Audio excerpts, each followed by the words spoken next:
Franklin Pierce, the 14th President of the United States. Franklin Pierce entered the presidency at a moment of fragile peace. The Compromise of 1850 had temporarily held the nation together, but beneath the surface, tensions over slavery were still growing. Pierce would not calm those tensions. He would accelerate them. Franklin Pierce was born on November 23, 1804, in New Hampshire. His father had been a Revolutionary War veteran and later governor, giving Pierce early exposure to politics and public service. He attended Bowdoin College, where he formed close friendships, including one with Nathaniel Hawthorne, who would later become a famous writer. Pierce was personable, well-liked, and known for his charm. He studied law, entered politics, and quickly rose through the ranks. Pierce served in the state legislature, then in Congress, and later as a senator. But despite his political success, Pierce struggled with personal hardship. His life was marked by tragedy and loss, particularly the deaths of his children, which deeply affected both him and his wife.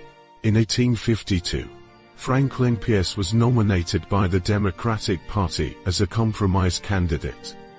Like several presidents before him, he was not the first choice, but he was acceptable to many factions. He won the presidency in a landslide victory.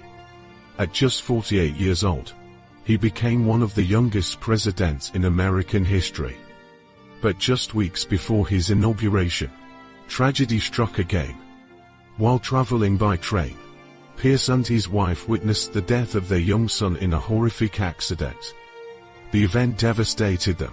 When Pierce entered the presidency in 1853, he carried not only political responsibility but personal grief. At the time, the nation remained divided over slavery. The Compromise of 1850 had created a fragile balance, but it had not solved the underlying conflict.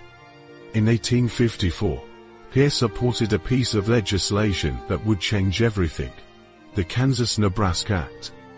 The law allowed settlers in the territories of Kansas and Nebraska to decide for themselves whether slavery would be permitted. This concept, known as popular sovereignty, overturned previous agreements that had limited the spread of slavery. The result was immediate and violent. Pro-slavery and anti-slavery settlers rushed into Kansas, each side determined to control the outcome. The territory descended into chaos. Violence broke out between opposing groups, turning Kansas into a battleground. The conflict became known as Bleeding Kansas. Homes were burned. Communities were divided. Political disagreement turned into armed conflict. Rather than easing tensions, the Kansas-Nebraska Act intensified them. It shattered the fragile peace established by earlier compromises and pushed the nation closer to division. Pierce supported the pro-slavery government in Kansas, a decision that angered many in the North. His presidency became increasingly unpopular. At the same time, the political system itself began to fracture. The Whig Party collapsed, and new political movements began to emerge, including the Republican Party, formed in opposition to the expansion of slavery. The nation was no longer simply divided. It was breaking apart. Pierce's leadership did little to restore stability. Critics accused him of weakness, while supporters argued he was trying to uphold the law. But the damage had been done. The United States was moving steadily toward a larger and more devastating conflict. In 1856, Pierce was denied his party's nomination for a second term. Even within his own party, support had collapsed.